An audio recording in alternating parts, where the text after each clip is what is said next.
はい、こんにちは、皆さん。今日はですね、ホルムズ海峡で今何が起こっているのかというタイトルなんですが、面白いビデオを見つけたので皆さんに紹介したいと思います。で、この方の YouTube は戦争が始めてから私もよく聞いてるんですが、ものすごく海上交通に詳しい方ですね。で、彼が曰く今回オマーン湾で石油の移し替えが行われていると。で、秘密のね、経路があって、そこから石油を輸出していくのではないかという、詳しく説明してくれてますので、ごゆっくりお聞きください。So yesterday, Bloomberg ran this story. Oil tankers go dark to sneak more Gulf barrels through Hormuz. Off the coast of Oman over the weekend, 16 tankers clustered together to transfer millions of barrels of oil that have been stranded in the Persian Gulf. A month ago, that area had been entirely empty. So what is Bloomberg talking about? Well, Tanker Trackers back on June 8th posted this. This weekend saw a lot of dark ship-to-ship transfers of oil in the Middle East. It's not Iranian oil. Instead, this is oil coming from Iran's Arab neighbors. Yet another reason why oil isn't $200 a barrel right now. All right, those images show ships skin to skin, side to side, transferring oil. Now, the reason we're calling this a dark fleet is this is not the Russian dark fleet that is trying to avoid sanctions. This is a dark fleet that is going dark on AIS. And now we're seeing those ships doing very similar things to what dark fleet vessels do, and that is do transfers. Now, the question becomes, wait a minute, why are you doing a ship-to-ship transfer out in the Gulf of Oman? And this is where some of those pieces began to come together. Under the Bloomberg story, they started talking about the fact that they are running select vessels through the straits. Now, the issue here is what ships are you running through the straits? You've got to provide protection for them, and it appears that the U.S. is doing it. The recent AH-64 Apache that got shot down may have been on patrol in the Strait of Hormuz or that general region and part of one of these operations. What appears to be happening is that the oil is being moved by ships of national shipping lines, specifically 3 of them. So this is Sea Searcher from Lloyd's List, and I pulled up the 3 major companies that I think are involved here. There were 2 of them mentioned in the Bloomberg story, but I think another one is also involved. So the first one is ADNOC. This is the Abu Dhabi National Oil Company, and you can see their cluster of tankers both inside the Persian Gulf and outside the Persian Gulf. And what you're seeing is ships are running to and from there. They're actually coming into the Gulf of Oman to load. Now, they could be loading in Fujairah at the pipeline, absolutely true, but that pipeline can only move 1.5 million barrels a day. Not enough to load all the tankers we're seeing coming out. You have the Kuwaiti Oil Tanker Company. Now, Kuwait's got a batch of tankers, including some very large crude carriers that are stuck inside the Strait of Hormuz. But we also see a cluster of them outside the Strait of Hormuz. And what's interesting is we just saw an announcement of Kuwait fixing contracts to export oil, reopening wells and starting the flow again. They would only be doing that if they knew they had an access to get oil out of the Persian Gulf. And the last is Nakilat Shipping, which is part of Qatar. Qatar owns a piece of this. This is the liquefied natural gas exporting firm for the nation of Qatar. So that kind of leads into another piece of evidence that is out there. And these are a series of posts by Amina Bakar, who is the Middle East expert for Kepler. Kepler is a data analytical firm. They operate marine traffic, for example. And she's been posting some really interesting comments here. So, for example, on June 9th, she posted this.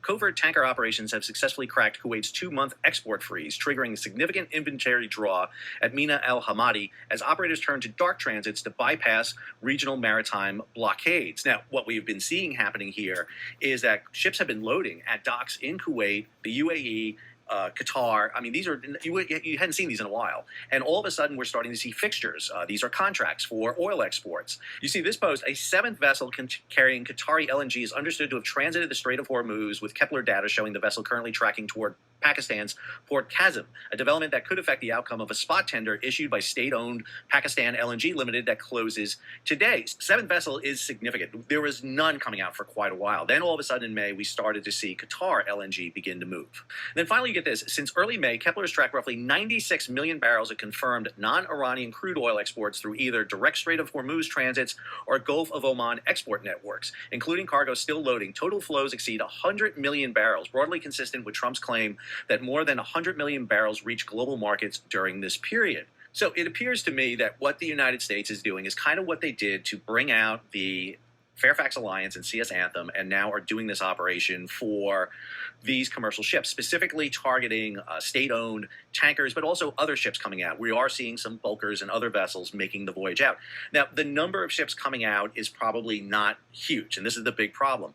We know back in March, for example, an order went out to activate reservists. These are strategic sea lift officers who would serve as tactical advisors on board the ships.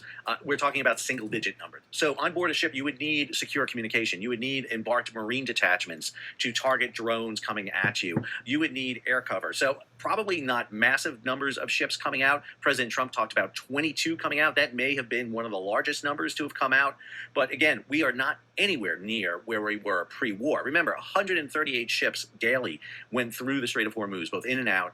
20 million barrels of oil came out on a daily basis. If we have gotten 100 million barrels out, that is, again, 5 days worth of pre-war oil. If you subtract out the pipelines at Yanbu and Fujairah, maybe 7 days we're getting out, because we're getting about 4.5 million out of Yanbu, a million and a half out of Fujairah. This is important, but I am not exactly sure this is keeping oil prices down. I'm not an expert on that. What I am telling you, but, is that this military operation is underway. We're seeing this. Remember, what we're not seeing, and this is a big caveat because we've heard this repeatedly, is that the U.S. Navy is not sending its warships back into the Strait. U.S. Central Command just posted this claim. Iran's Islamic Revolutionary Guard Corps claims that the Strait of Hormuz is closed. Truth, commercial ships are continuing to transit in and out of the Strait of Hormuz. Why would CENTCOM be saying that unless they're participating in this operation? Let's go to marine traffic and break all this down for you. What's going on in the Strait of Hormuz? So you have multiple issues going on at the same time. So in the center part of the strait, it is closed. We believe this is the area that the Iranians have mined. This is where the traditional passages are done. The Iranians have established the Persian Gulf Strait Authority, saying that they control the area leading into, through, and out of the Strait of Hormuz. And they are routing ships up through their territorial waters. This is between Qisham and Larak Island and just south of Larak Island.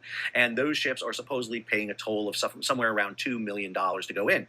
Now, the U.S. is allowing these ships to come in and out as long as they're not stopping and loading at Iranian ports. So if you load in a Gulf Coast port, you're good. You can go in the Gulf country ports, load, and come out. However, if you are paying that toll, you are going to be hit by sanctions by the United States government under Operation Economic Fury.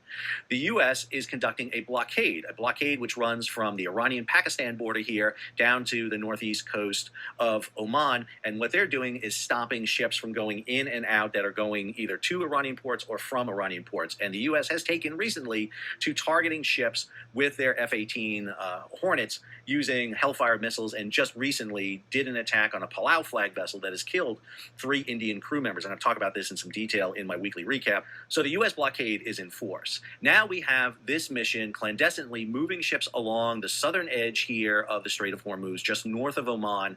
Out here, ships are coming off the coast of Oman, conducting these ship-to-ship transfers, and then those tankers are heading outbound while the ships that carry the oil through the Strait of Hormuz are being escorted back in. What we don't know is the volume. President Trump mentioned 22 ships in one night. We don't know if that's 22 ships coming out, 22 ships going in. We don't know how they're clustered. We just don't know enough about the details about this, and I don't expect to hear too much.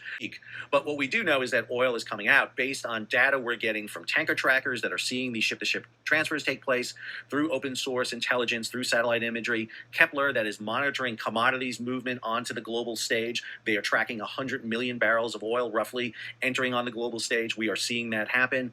But again, that's nowhere near enough oil to make up for the donut hole that has been created in the export of oil since February 28th. You're getting 20 million barrels a day out, typically, and this has been going on for over 100 days. So, I mean, we're talking about 2 billion barrels of oil that is basically missing from the global market. And 100 million is great, but it's nowhere near that entire number. はい、皆さんどうでしたでしょうか。これね、いい情報だと思うんですけれども、長いビデオだったので少し短くしています。で、彼のビデオをご覧になりたい方は下の方の概要欄に貼っておきますね。